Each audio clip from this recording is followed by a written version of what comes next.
say they saw him with a gun they think he'll stop, but they don't know there's people talking in the dark. They seem to care,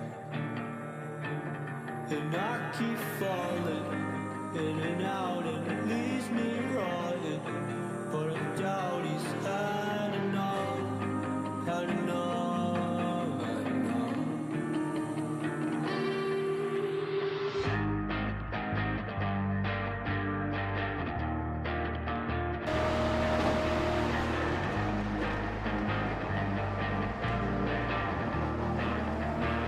Feels like I'm standing on the outside, looking in. I know this body's not mine.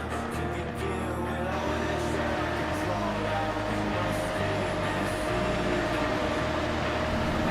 And I promise this is the last time. I admit these days just seem to pass by. In a minute, a pistol in a small town. We've seen it all before. Hey, I just wish I could go outside without this fear of home. And I should probably see a counselor, 'cause I don't feel too well. And why am I always the bad guy when I'm just trying to help? This body means nothing to me at all.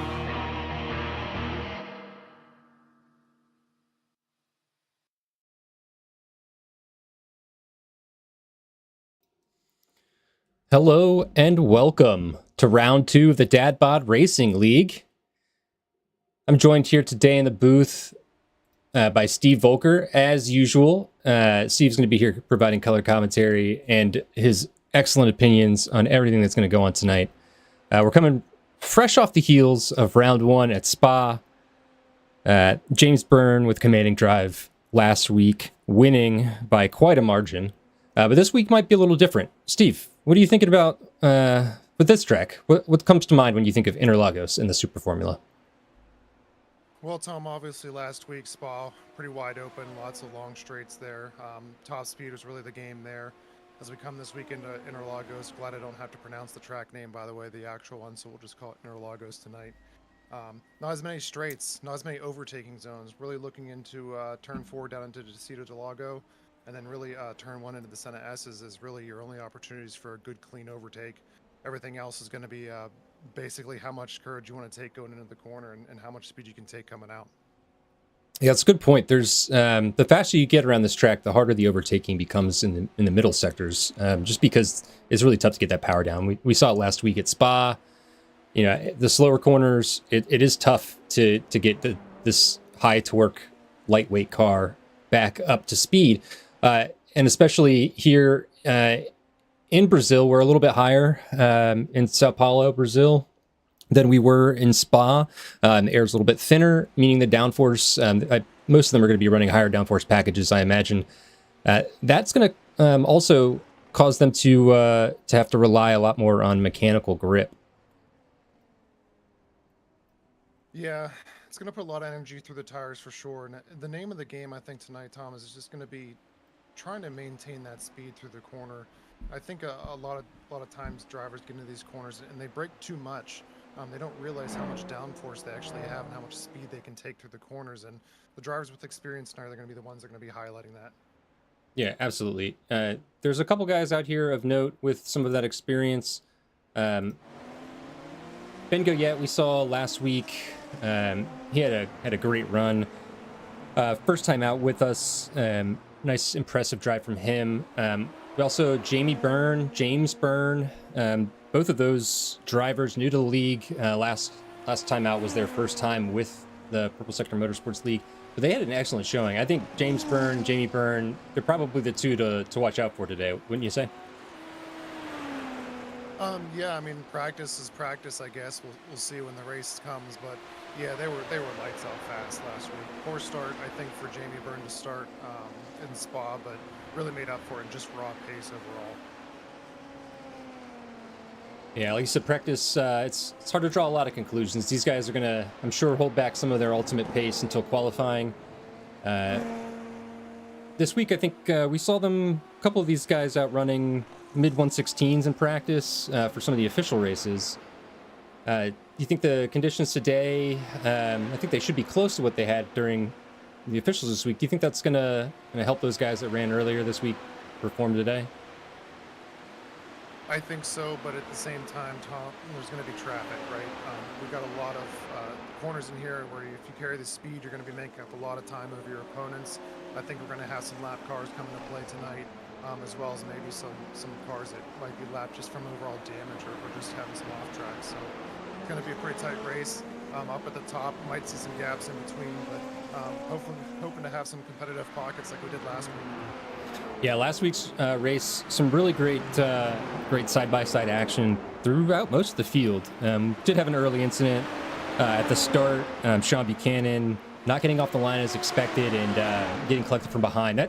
That's a pretty common thing to happen if you stall a car in these faster Formula cars. It's really tough to dodge at the start. Hopefully everybody can get off the line quickly and cleanly today. We also did have the contact between Sergio and Jeremy down the straight.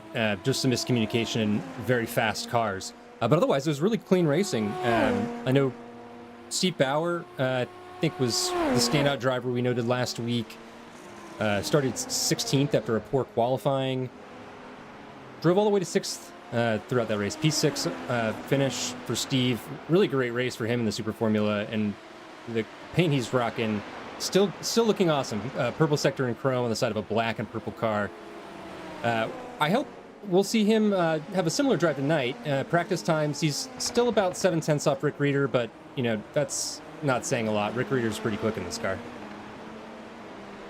Yeah, Rick Reeder's pretty quick anywhere he goes, it seems. He seems to pick things up really quickly and can find the speed when he needs it. Yeah, Steve Bauer, I'm looking to see how he finishes tonight. We have some drivers in here that maybe some outliers that we didn't quite get to see last week due to incidents and things like that. So hopefully they come into play during this race, and we'll just see how they can manage those tire temperatures as this is a very, very demanding track, as we mentioned earlier, on the mechanical grip.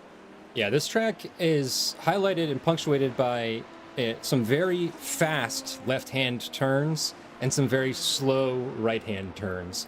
And that difference is really gonna be prevalent and easy to see the later we go in this race. That right rear coming out of those corners, the slower corners, is going to get lit up, and that front right, especially into turn 1, into the last corner that matters really, turn 12. I think it's pronounced Junsao. Forgive me, I am not Portuguese. I'm not Brazilian. I don't speak Portuguese, but turn 12. Those corners late in the game, we're going to see a lot of lockups, I think, as the front right gets overloaded and starts losing grip and overheated. We noticed last week was rear limited. I'm thinking this week is probably going to be a little front limited for these guys. What do you think? Yeah, definitely. When you look at going down into Decido del Lago, turn 4 and 5, and then up the hill through turn 6 and 7, those are very understeery corners.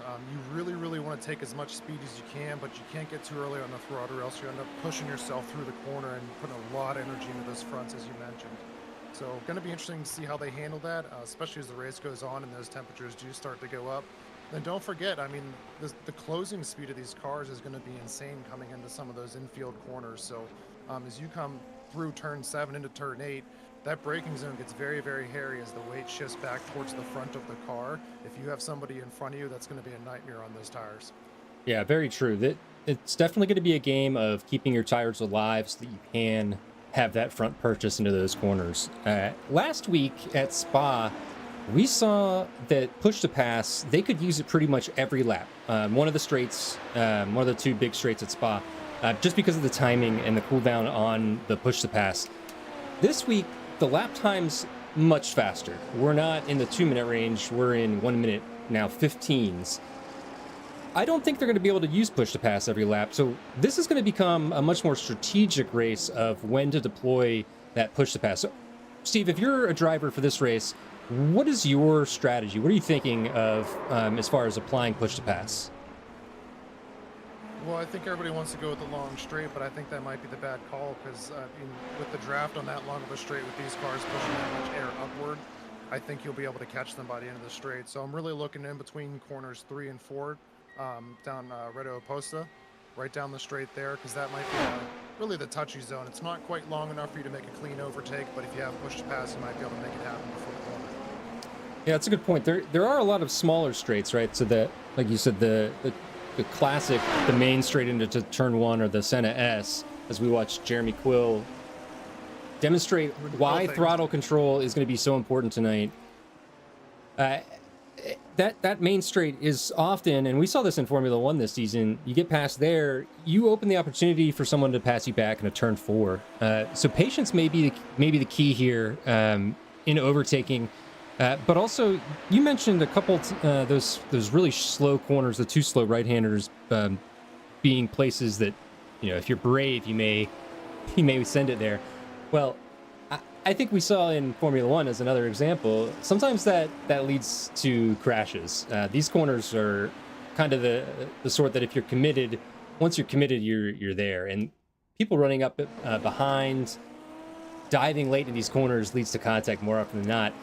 I think, if I'm a betting man, that we will see some of those dives tonight. What do you think?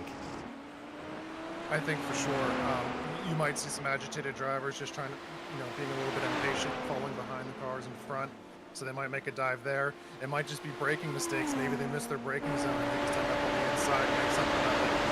It's going to be interesting to see for sure. Let's watch Matt Adams here into turn one. We're riding on board with Matt.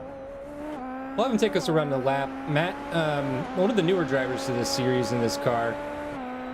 And I think this might be one of his first flyers, actually. He's done 2.2 laps, so we'll see how he does in this quick lap here. Matt just getting warmed up. Sorry, go ahead, Steven. Torn furrow and then out, up 5, up the hill into turn 6 here. Quick dab on the brakes here, just enough to get the car rotated. Obviously running out lap here, but try to get back on the throttle, get the car rotated, brake just enough to get to the outside of this. Go right down through the carousel. Turn 9, up the hill, up into turn 10. This is that second slow right-hander. This is the one that's scary because you're really braking away from the corner and then turning into the corner. And you're on the throttle earlier than it seems possible, Tom. Yeah, it's always impressive how these drivers are able to get the power down as quickly as they can. If you put me in these cars, I probably couldn't get to the full throttle anywhere around this track. And these guys are doing it in between corners and through corners. It's very impressive. Matt Adams coming here across the line to finish a flyer. See if he improves on his 121.0. And he does. Improves by about 8 tenths, 120.3. We'll go take a look at Jamie Byrne here coming across the line. Jamie, another standout driver from last week. We mentioned him before. I think Jamie's key to winning last week, or to doing so well last week, was he parked the car. We'll hop over to Andres.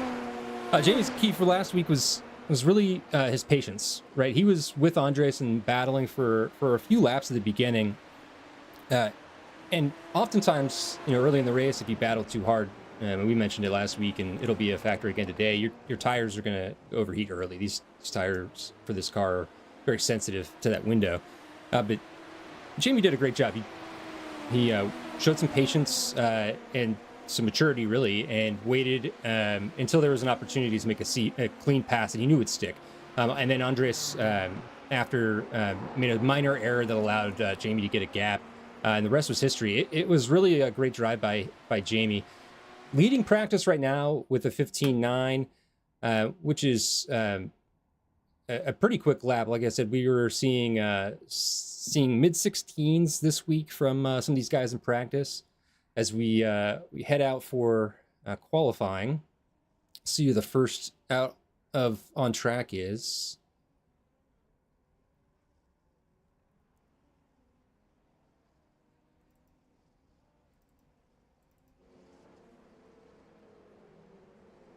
All right, here they come charging out.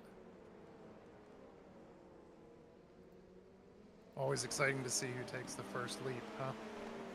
Yeah, especially here, because it's I think it's even more challenging to be this close around this track, simply because you have so many more tight corners here that rely on downforce, and the straights are so much shorter than at Spa.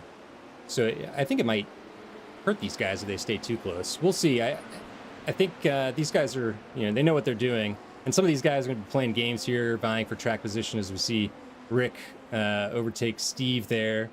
This is reminiscent of qualifying we've seen recently. I hate to keep saying Formula One, but those antics for track position, they don't escape you in racing. In any series you go to, if you have open qualifying like we do here, you're going to have people fighting over who gets to be in the best spot for their opening laps. And here's Rick Reeder starting his first flyer. We'll watch Rick around this lap. Rick last week had a pretty good performance. He's not going to be joining us, I don't think, for the whole season, but Rick, a great open wheel driver. He's been champion now several times. Not running the number one right now, but several times champion in our F4 leagues that we run on Fridays. We're expecting lots of good things from Rick this season. It's a shame he won't be here for the whole season, but for the rounds he will. He's definitely going to be competing for the podium. I think the other folks targeting the podium today is I don't see James Byrne made it. We're going to have Jamie Byrne likely towards the front. Andres Martinez with some speed last week. Expect he'll be quick here as well. And I think Brant Bauer was also very confident today. He's has some genuine confidence in his pace for this race. So we'll keep an eye out for Brant and see how he does in qualifying. Brant, again, a longtime member now of Purple Sector Motorsports, but new to this league, so we're excited to have him and looking forward to seeing what he's doing. As Rick crosses the line, set at 1:16.8, 1:16.1, which is current pole time. Ben Goyette, he set the 1:16.8, which is a great lap from Ben. He'll definitely improve on that. These opening flyers, we'll expect low 16s from the fast guys and expect those to improve as time goes on. Steve, what are some keys to the qualifying session here that you're looking for? Honestly, it's going to be how you can maintain that tire temperature in such a short time. You can't push the tires too hard, too early, and at the same time, you got to push to get those fast laps out there. I think Pole will end up sitting in the 115s somewhere, maybe the high 115s, depending on what we've seen in practice. But obviously, no push to pass in qualifying, so we'll see some more competitive times, hopefully. And then there's also the draft. That always plays a factor, right? You got one of the longer straights here coming out of turn 12 all the way down into the Ascent S's, down the finish line, sorry, the straight. It's going to be tough. We'll see. Yeah, this is always a difficult lap to string together. It's a pretty short lap, but you have a lot of corners that really matter. Steve crossing the line here. Steve improving off the pole time by like 0.3, but great lap from Steve, the 16.4. Seeing Jordan Crawford improving, we'll hop over to Jordan. Jordan, Jordan's bailing on this lap into the pits. This is Jordan's first race in this league, but he's been a longtime member of PSM as well, a crew chief, member of the team since its inception. One of the guys we spotted in practice this week. What are you looking for out of Jordan today, Steve? Honestly, Jordan's been pretty fast, consistent over the time, but I haven't seen him in a while. Kind of took a hiatus from racing for a little bit, so good to see him back on the track. I maybe spot a top 5 for him. That may be a little bit optimistic based upon having seen him in a while, but he's very, very fast. I can tell you that. Yeah, and he's a pretty consistent driver too. We've had him on many teams on Purple Sector Motorsports for endurance races and always shows great pace, good consistency. Though he is, I think, less of a downforce driver and more of like a GT driver in as far as I'm aware. But I don't think that's going to stop him. A lot of his competition out here today are mostly GT3 drivers. And it's showing, right? FP1 was actually red flagged. We had a car that was completely perpendicular to the pit exit, so blocking the whole road there, so nobody could get off of pit road. So that a red flag session, unfortunately. Which is classic. Classic Super Formula. We expect to see a few cars sideways today. not a ton of cars out here today, but I think that's probably going to be for the best. These cars are fast, and this is not a big track. You can see, we were talking about it last week, the gap of 2 seconds was like, felt like a mile. Here, you know, a gap of 2-3 seconds is almost the entire length of the second straight in these cars. So even with the smaller number, I think we've got like 18 today, something like that. No, not 18. We have like 14 today. Even with that smaller number, I think we're going to see, you know, side-by-side racing and good action throughout the whole race today. These guys all looking pretty quick, and less than a second covers the top 7 right now in qualifying, so should be a pretty close one. Yeah, going to be a test of mental fortitude today, Tom. I mean, some of these moves, you have to start thinking of corners and corners and corners in advance. You want to start making an overtake in turn 4, you might have to start thinking about the exit of turn 12 on the previous lap. I mean, that's almost 2 sectors worth of planning, trying to make sure that you're on the outside going into turn 1. So it's going to be interesting to see for sure. Qualifying is definitely getting spicy up there. Looks like we are in the 115s finally, but pretty close. Looks like 5/10 between maybe the top 5. Yeah, it is still very close. Jamie Byrne into the 15s with a 15.79. Great lap from him. Joe Water, he's back again. I'm not sure if he's got a wheel this race, but Joe Water putting it very close to a 15 with a 16.05. And Sean Buchanan, 16.06. So, yeah, really close at the front. Top 5 covered by about 5/10. And even towards the lower ends, we've still got people even down to 12th within 2 seconds of the leaders. That's I know it's a shorter track, but that's still really good for the skill difference we have between some of these drivers out here today.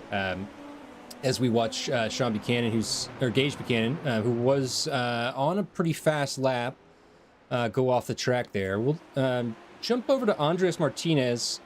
I believe he is on a fast lap, so we'll watch and see if he can improve. Andres currently sitting in P8. His last lap was a 16.8, and that is his best lap. So currently 1 second off what Jamie Byrne was able to do with his best time. Andres coming around turn 12 here. Very important corner. We mentioned it several times. You got to get the power down there, or you will lose time down the entire straight. And this being one of 2 straights here, and definitely the longer of the 2, it's key in these cars to get up to your top speed as soon as you can. Andres staying to the left, seeing if he can improve. He does. Great lap by Andres. That puts him all the way up in P2, 16.0. Just edging out Joe Water and Sean Buchanan, sitting at 16.05 and 16.06 respectively. That was a nice lap. Spreading those 3. Yeah, by the way. 1,000s. That's a pretty tight gap there for the top 4 right now, specifically 2 through 4. I think this is going to be a tight battle for the podium. This is looking very close. Let's see, the only person out here I see on a fast lap pushing... Oh, he just bailed out of it. That was Jeremy. Andres Martinez, he just put in a lap. Don't think he's pushing, but we can right on board to see if he's going for another one here. These cars, I mentioned last week, the broadcaster said incorrectly last week that I wondered if they were using push-to-pass during qualifying. I was helpfully corrected by one of our expert drivers that there is no push-to-pass available in the qualifying session, so these guys are doing it raw, if you will.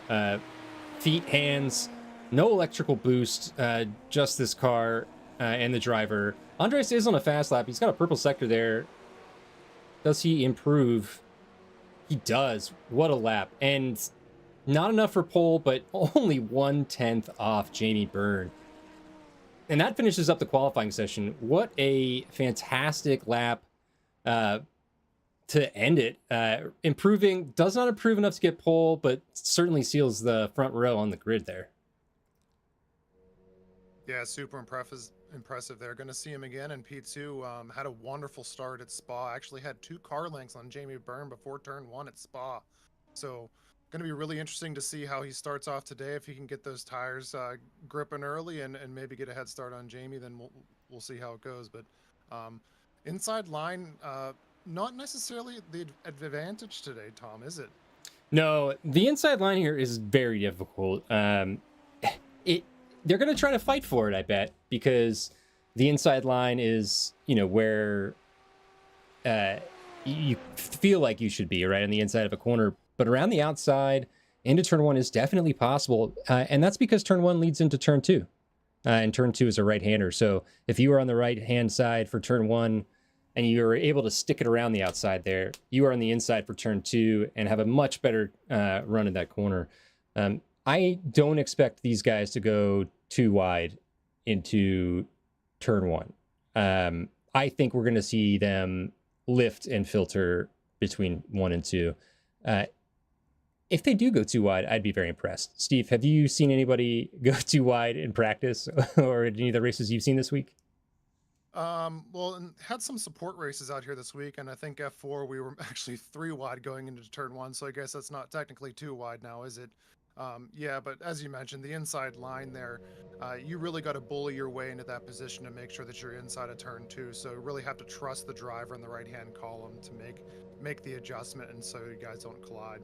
Yeah, it does take a lot of trust in your fellow drivers, as we see Jamie Byrne on pole position here. Jamie Byrne running in the 936 for Jaeger Racing today. Andres Martinez lines up alongside.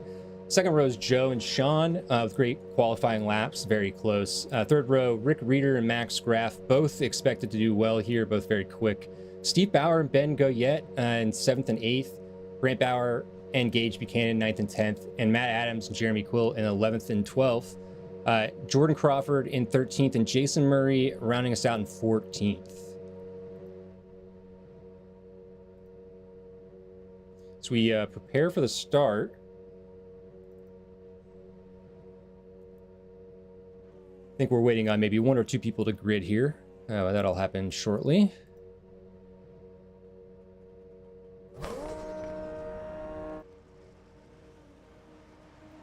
All right, we have 5 lights illuminated. Green, green, green. And they're off. Andres with an incredible start on the inside. There he goes. 4 wide in the back, but there goes Andres into the lead. Very quickly taking the inside into turn one. Jamie Byrne with a slow start was able to keep a hold of P2 here, as we have someone, I think, around in the back. Looks like the last couple of folks had a little bit of trouble through the 1-2 complex, but we are all clean at the front as Andres leads into turn 4. Yeah, what a start there for Andres. Got the grip on the tires right away, shot immediately to a 2-car lengths head start over Jamie Byrne. Well on his way. Just needs to hold steady and maintain those tire temperatures through the rest of the race. Yeah, really key now that he maintains composure, doesn't work the tires too much. You know, they're still cold. We just started, so he's got to take his time, know that the guys behind are also on cold tires, and know that anytime, you know, they would be looking for a move, it's going to be very tough for them too. So he's got to have confidence and patience, and it looks like he's doing well so far. Yeah, just some notes there. Rick Reeder jumped 2 spots at the start there. Ben Goyette up 3 spots. Great start from Ben, up 3 positions to 5th. That's a really good start by him. Definitely a key here for Ben is to make up that time early. Ben last week, I think, got an earlier incident. This week, as we see Jamie Byrne go around the outside of turn 1, seals it into turn 2. We saw right there, just like what we were talking about at the start, the outside line is definitely preferred through that turn, as we see all 3 of these cars, Andres, Jamie, and Rick, with their push-to-pass engaged into turn 4. Martinez falling back to 3rd, Jamie Byrne taking the lead, and Rick Reeder following him through. All he could do not to crash the car there, Andres had to back out of that. Going 3 wide into Interlagos is a no-go. Not enough room for 3 cars there. Yeah, anytime 3 wide in this track, somebody's got to back out or someone is going to crash. There are no corners really that you can take 3 wide here. Impressive driving. None of them have lost contact with each other here. Just a shuffle for the lead. They've got a small gap, but probably not big enough back to Joe Water in 4th. Joe, probably one of the fastest guys out here today, but newer to the Super Formula car. What do you think Joe's going to be trying to do here in these opening laps? Probably figure out the weight of the car. It's probably lighter than anything he's driven before, and it probably feels a lot more slidey on those tires in these first initial laps here, Tom. Cold tires are no joke around this place. You have to take it easy on those internal S's there, the inside corners there in the infield. Yeah, absolutely. And you can see these guys starting to get some temp in the tires. You can see Brant Bauer was defending against Sean Buchanan. Sean able to make it by. Sean down 4 positions from where he started. I'm not sure if he had an issue. I don't see a crash or a spin, so maybe just a bad start. We know Sean Buchanan last week had a rough start and caused some crash. So good to see this week no one upside down from this start. Sean working his way back through. He did have a good pace, so hopefully he'll be able to make some passes here. Gage Buchanan, though, he's the real beneficiary from this start. Up 3 positions from where he started. Gage, I believe, was he here last week? I don't believe so. I don't think so. I think this is Gage's first race, so great showing from him so far. P7, up 3 positions from where he started. Definitely having to fight off the hard-charging Sean Buchanan right now. I think we're going to see some opportunities here to turn 1 as we see up ahead Steve Bauer, Ben Goyette go too wide, and some action behind, but it looks like here Steve around the outside keeps the place. I'm sorry, that was an overtake, and we have got Max Graff. Looks like Max had an issue, and we've got Joe Water with a crash as well. That is unfortunate for Joe. We'll go back later and watch that. We see 2 wide in the back there. I believe that was Sean and Gage Buchanan. Gage keeping his foot in it, getting back on the track. As we see several of the drivers with push to pass still illuminated. They are racing hard right now. I would not be surprised if we start seeing some lockups of these guys looking at as if they're fighting as hard as that they seem to be. Yeah, and Jamie Byrne just pulling away, right? Rick in tow, but I mean, he's just so fast. Already put in a 16.5. Rick following up with the 16.48, fastest man on the track right now. Yeah, we've got a little breakaway here at the top 3. I think that because this track does have a decent amount of draft on this straight and they're running such high downforce, these front cars, they've got to work together if they want to try to keep Andres out of the tow. We don't see that here as we see Jamie Byrne off the track. Oh no, that is a wing into the wall. Jamie Byrne with a rare mistake, braking too late. As we watch him recover here, I did see his wing go in the wall, but I don't see any lasting damage. He might have gotten away with that, Steve. Yeah, quite unfortunate coming through there, but as you can see, I guess there are multiple lines into turn 1. Maybe a little bit of a mind punt there from Rick Reeder trying to take the inside. Yeah, Rick, it tends to do that. He knows how to get in your head as a car following. He's good at leading races, but he's even better at getting to the front, and he does that by just being there. You know, waiting for you to make that mistake, putting you in an awkward position where you have to react. And it looks like in this case, as predicted, we saw a rare mistake there from Jamie, just going a little deep. Tires possibly being overdriven. As we noted, these guys are fighting hard now. And that benefited Rick a ton. He's up 4 positions from where he qualified. Andres Martinez hanging on to the last bit of draft from Rick as they go down the main straight here to cross the start-finish line to start another lap. Rick here, again, rocking the number 35. I think since he was rocking the number 1 last week and changed it, do you think the pressure of this league, he didn't want to have that target on his back? You think that is why he changed it? I think he wanted a slower car, Tom. Maybe just wanted more weight of the extra number on there. I'm not sure. Maybe he didn't like the pressure of it. Maybe he just didn't like the look of a straight line on his car. Wanted it to look a little bit faster. Not mattering today. He is super fast out there. Fastest lap for him is a 16.7. 16.7 or 16.07. Yeah, that's right up there with P3, P4 qualifying times already. We're only lap 6. I definitely expect these lap times to get quicker as this race goes on. You know, they have a lot of fuel when they start. It's only a 30-minute race, so it's not a ton of fuel, but you know, it's a decent amount, enough to definitely cause the cars to be heavier, noticeably heavier when you're driving them. So these guys' lap times as the track rubbers in a little bit more and they get more comfortable in the car and the conditions, I think we'll see close to qualifying laps before the end of this race. I think part of that's just because the qualifying session isn't really long enough to get those tires up to optimal temperature for super fast laps. Yeah, plus there'll be more rubber on the track by the end of this race. Cars will be lighter. They'll be going a lot faster. As long as they've maintained those tire temperatures, I know we talk about it all the time, but as long as they've maintained those temperatures, they should have some grip in play later in the stint, and use that fuel usage to their advantage. Yeah, very true. I think also having push to pass available will help lap times considerably. We'll see how much they keep to the end. Definitely seen quite a bit of usage already, but these guys, very tactical racers, they know what they're doing. We have a slight break in the action here, so we'll take a second to go back and watch some of these replays. Early on in the race, Jeremy Quill and Max Graf here. Max going for the move. Jeremy around the outside. They just make contact. He goes a little wide. I don't think too much happened there. Definitely good close racing. Max looks like he might be carrying a bit of damage here from that contact on his wing. You see he gets a little loose. He has a spin. We've got Joe Water later on having an incident here into turn one. Joe, one of the favorites for today, down 4 positions from this.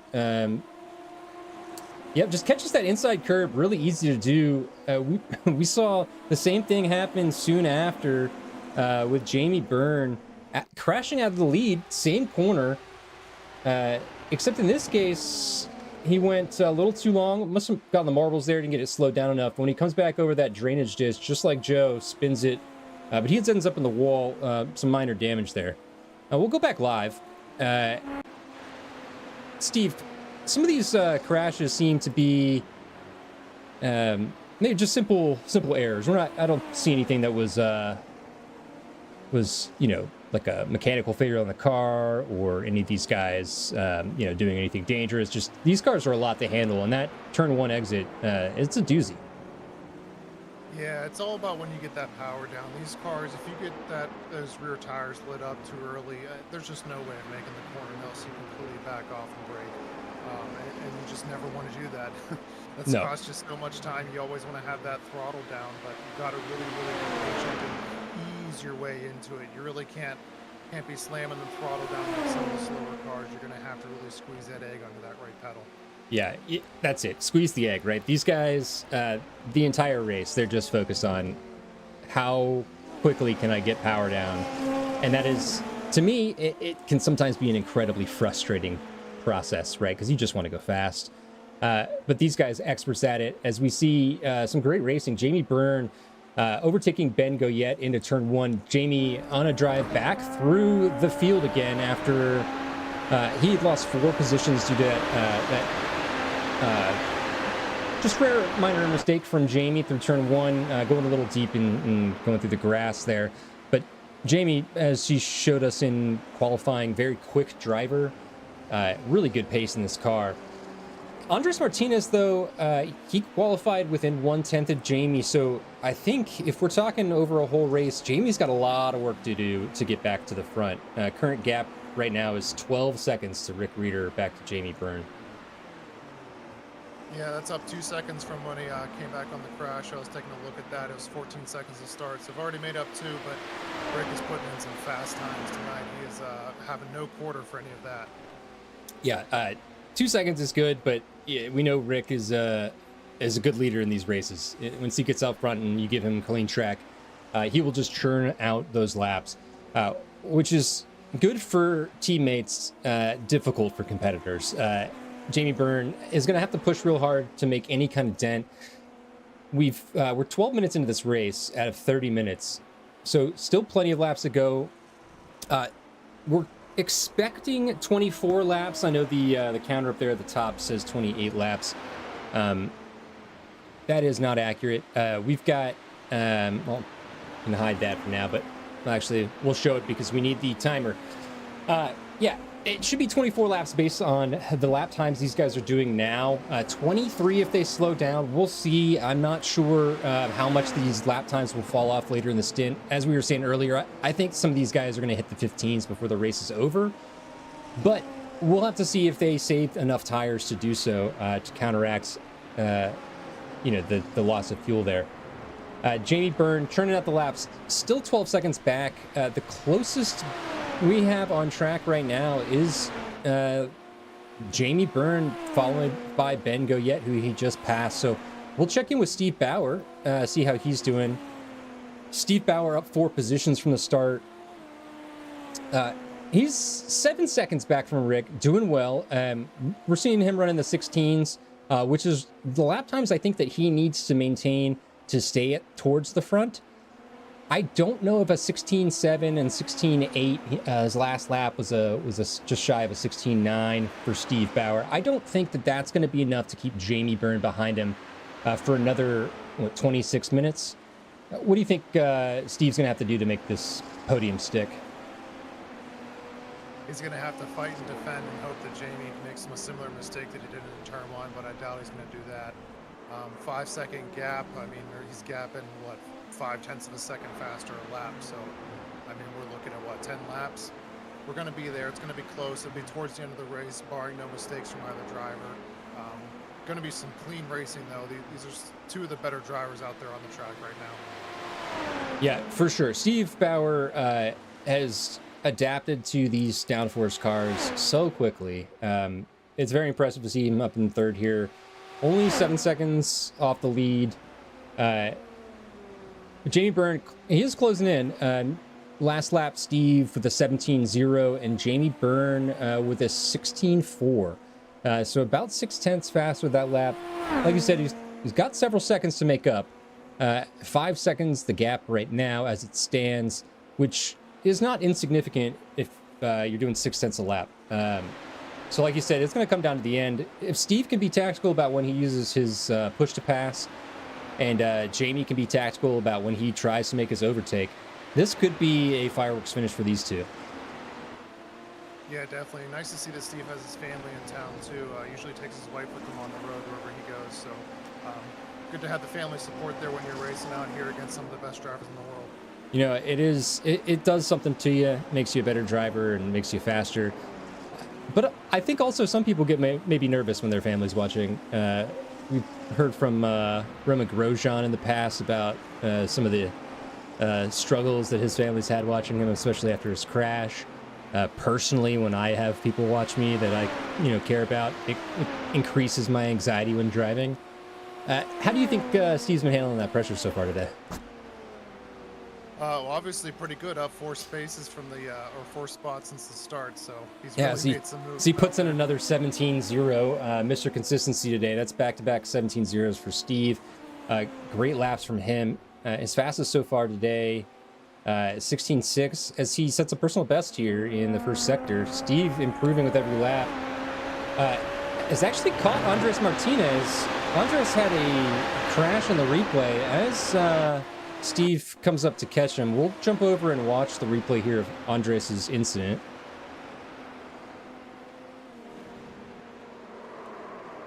Easy to do. That's one of the slower corners on the track. That's turn 8 into that downhill turn 9. Just half spun, collected by Andres, or well collected by Andres after that.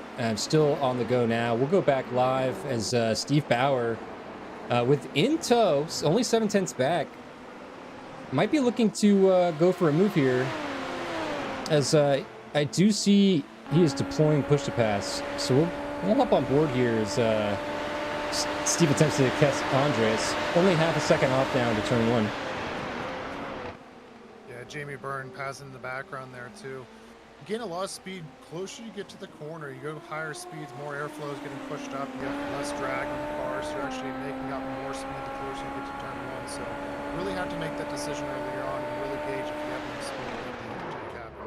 Oh yeah, absolutely. As we see there, a late decision by Steve Bauer. He bails out of the move, does not make contact, but does lock up all 4 tires, making that late decision. So Perfectly timed, Steve Volker, as always with the commentary. As we see Steve provide a perfect example of what happens when you are in the draft.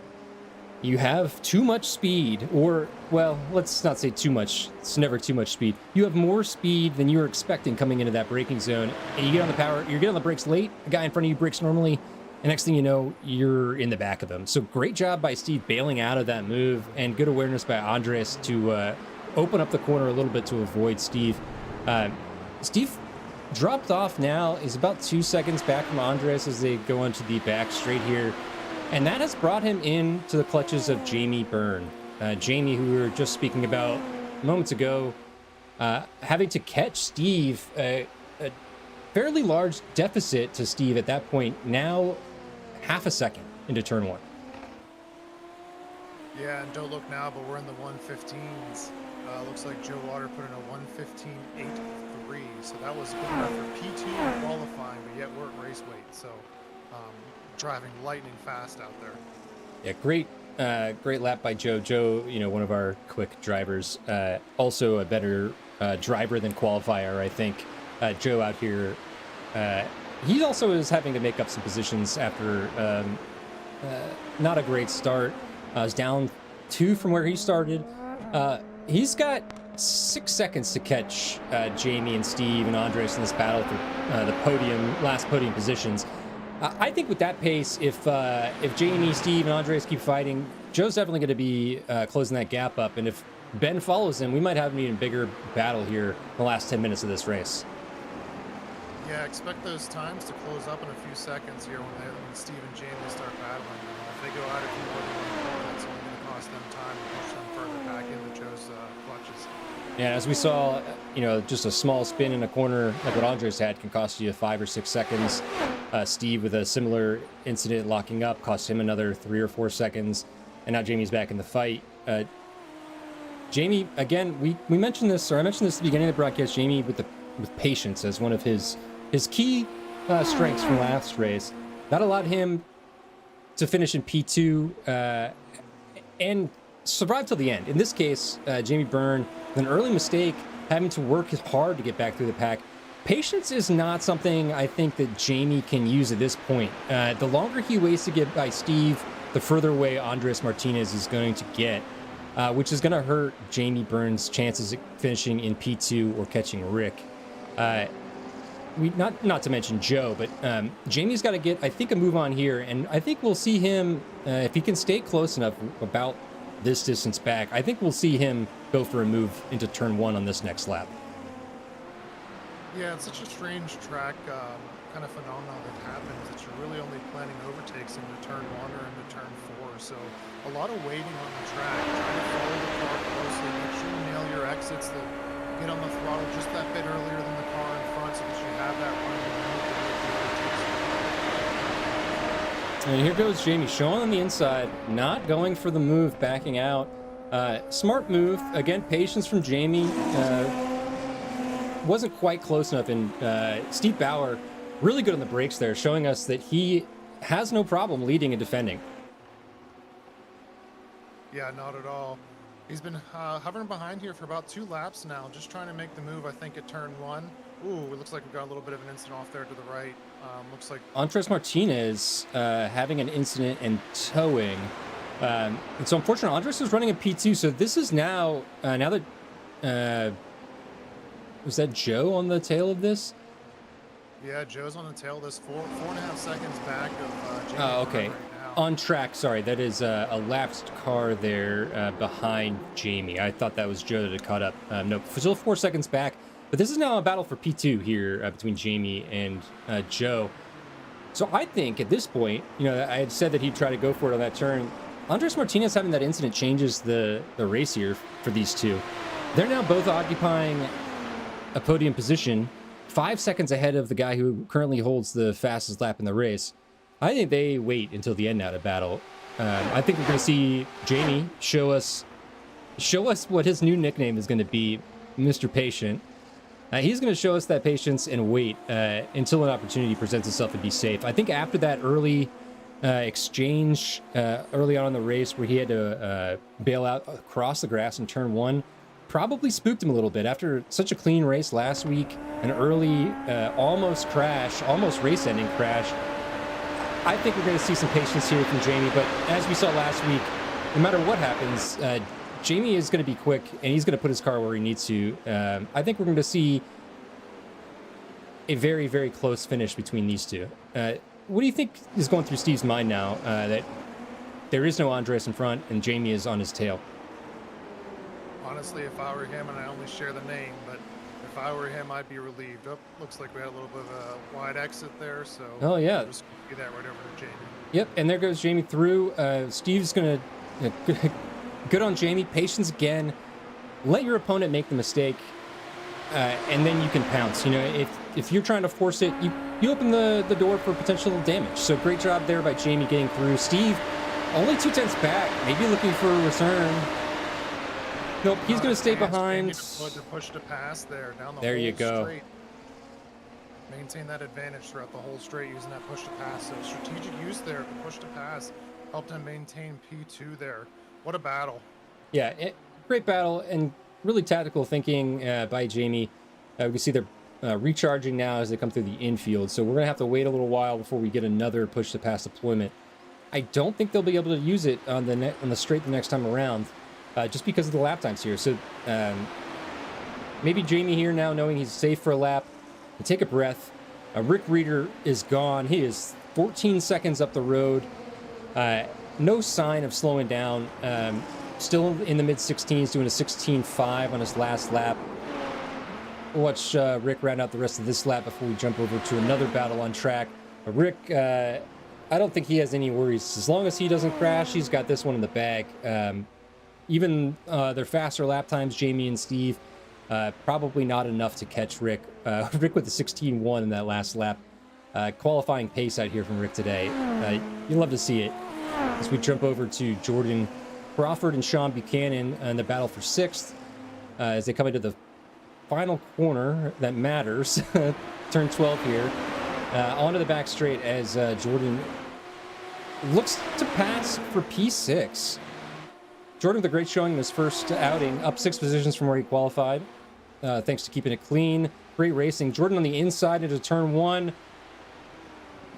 Later on the brakes, even on the inside, gets it slowed down, and takes that place from Sean Buchanan. Great pass by Jordan, up 7 positions down to P6. Yeah, what a drive from him. Had a rough start there. Was actually down the bottom of the field. Made a lot of way up throughout the field. So throughout the race, we've kind of really progressed nicely. Jordan's doing a fantastic job. We kind of knew once the car came to him, he was going to be quite fast and really showing some raw pace out there, running 1:16 flat as his best lap and just ran a 16.5 there. But again, using the push to pass on the straight to make the overtake happen. Yeah, it's a great strategic move. These guys, not used. A lot of these guys not used to using that hybrid deployment at the push of a button. And this one's a toggle, so it's even different than a lot of the hybrid systems these guys have worked with in the past. And they're showing some real smart moves out there today and smart deployments. Jordan Crawford with a great move there, leaning on that push to pass. Now recharging, or in the cool down, not recharging, sorry, in the cool down mode here, coming down the main straight. He is pulled a 1.7 second gap over Sean Buchanan. That leaves Sean out of the draft, not able to benefit from the slipstream of Jordan. I expect we'll see Jordan continue to pull away, unless there's any big mistake here. Jordan with a 16.2 last lap. Sean Buchanan, partly because of being overtaken, with a 18.0 on that lap. I think we're going to see Jordan, break that toe. Over 2 seconds now. Looking good for him. The closest battle on track, currently still the battle up front for P2. Jamie Byrne, though, about 2 seconds ahead of Steve. We'll jump over to Steve and see how his laps are going. Last lap, rare 17 from Steve, 17.1. He was doing zeros and in the 16s. I think right now, he's just got to focus on keeping Joe Water behind. There is only 3 minutes left, but Joe Water's only 2 seconds back, and Joe 16.4 last lap. Steve is 16.7. This time around, Steve much improved to 15.9, back in the 15s, or in the 15s for the first time. Steve with a personal best. Joe Water not setting a personal best, doing a 16.4, just half a second slower. But through the first part of this lap, Joe is closing the gap. We're down to 1.6 seconds to P3. If I'm Steve, I'm sweating right now. Yeah, definitely. Have a back marker get through. Hopefully they get some cooperation there. It doesn't cost him too much time, but it's going to be tight and it's going to be fast. Hopefully he's saving that push to pass that we've seen has been pretty effective tonight on that main straight. Yeah, it's definitely key, and it's going to be key here. Steve having to use a lot of it, defending from Jamie Byrne, making some overtakes earlier on in the race. Joe here also had to make a couple overtakes, but Joe Water, for the past several laps, has just been running in clear air, aside from this slapped car that he'll be overtaking here shortly. So I wonder what the status here is of their push to pass. I'd love to see an overlay with that on it. I wonder if we can get that for next week. These guys really going to be tactically deploying these. Joe through past the lapped car, closing in, still 1.3 seconds off, just about in range of slipstream from Steve. We're going to see these guys probably get closer on the infield here. Like I said, Joe's been a little faster the past couple laps, another half second faster the previous lap. And this is going to allow Joe to close up. If you can get there before the, get within 1 second before the back straight, the last corner, turn 12 there, I think we'll see him close up pretty quickly. The draft is fairly strong. Joe definitely good at getting the power off. As we see his inside right tire come off the ground as he turns that corner. This also might be the time of the race where we start to see the front rights on some of these guys start to go. These high-speed left-hand corners putting a lot of demand on that front right tire, as we see Joe demonstrate that through turn 11 and turn 12. That's going to be important into turn 1. A lot of these heavy braking zones into left-hand corners like turn 1 and turn 4, where all of the overtaking is done, that's our most dependent on that front right. We see Joe here, still about a second and a half off. Steve doing a wonderful job. As we see Jeremy out of the way. Great job from Jeremy, staying out of the way of this battle for the final podium position. As we're down to, I think this will be white flag lap next time around. Oops.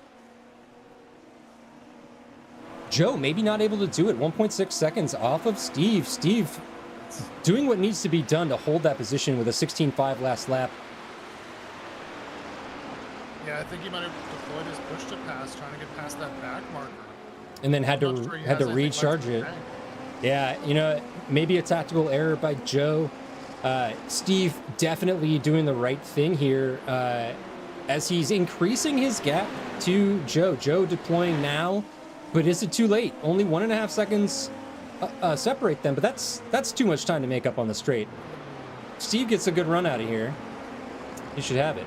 And that's Rick Reeder taking the checkered flag. Congratulations, Rick, winning round 2. Jamie Byrne coming down the main straight here to finish P2. Jamie Byrne with a great race. Steve only 1.6 seconds off Jamie at the end, and Joe coming in only 1.3 off of Steve to take 4th.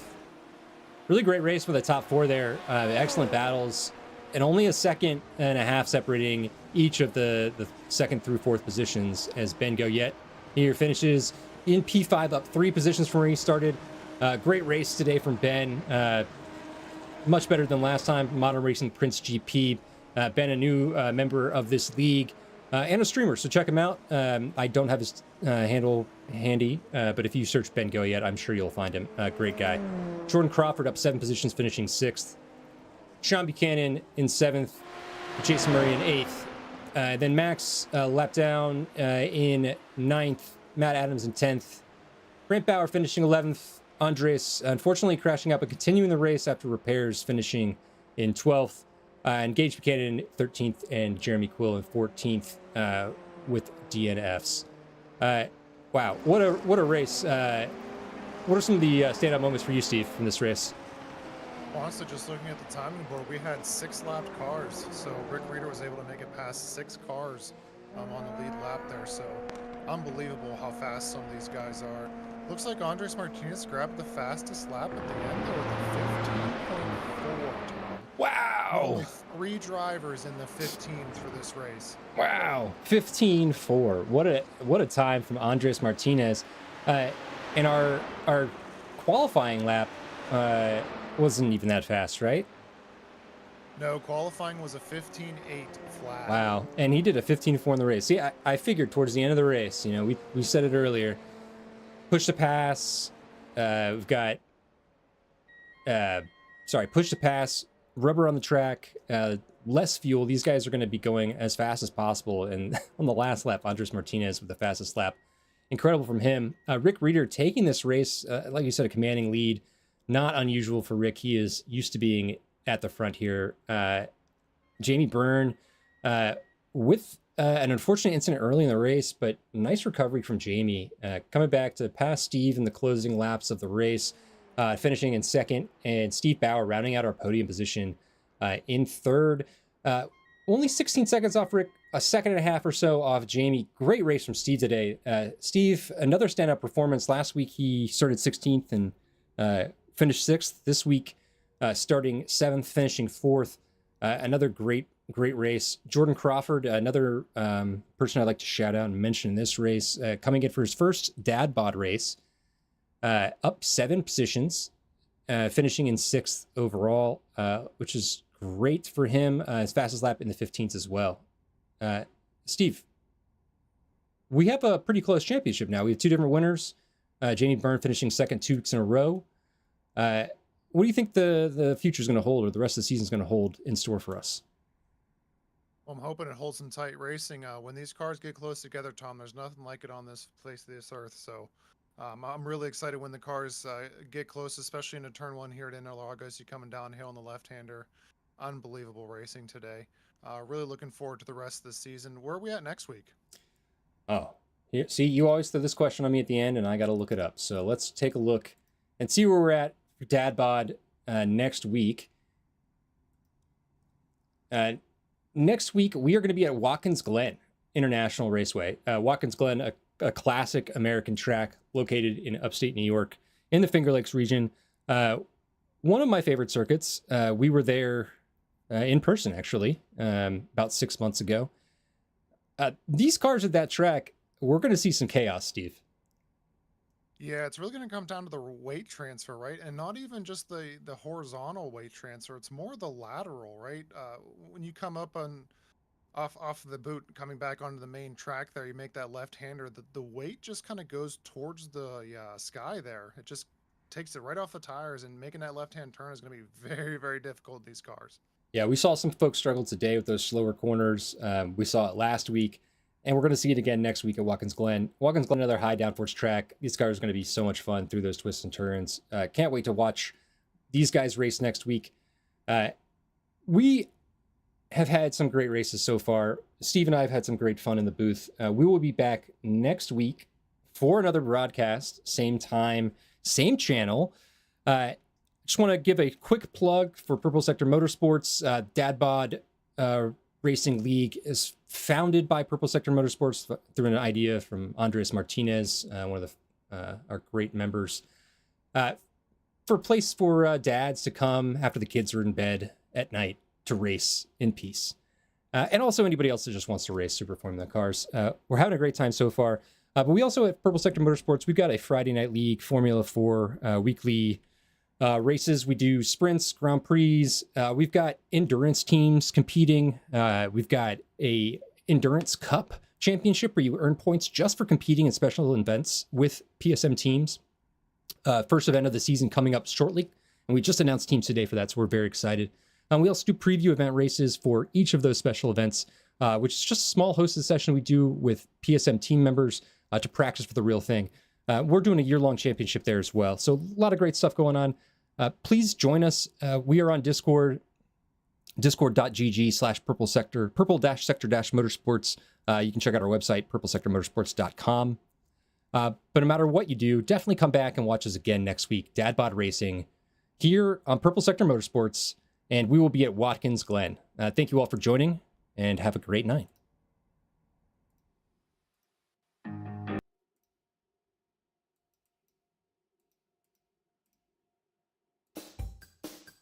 It was right for you to run.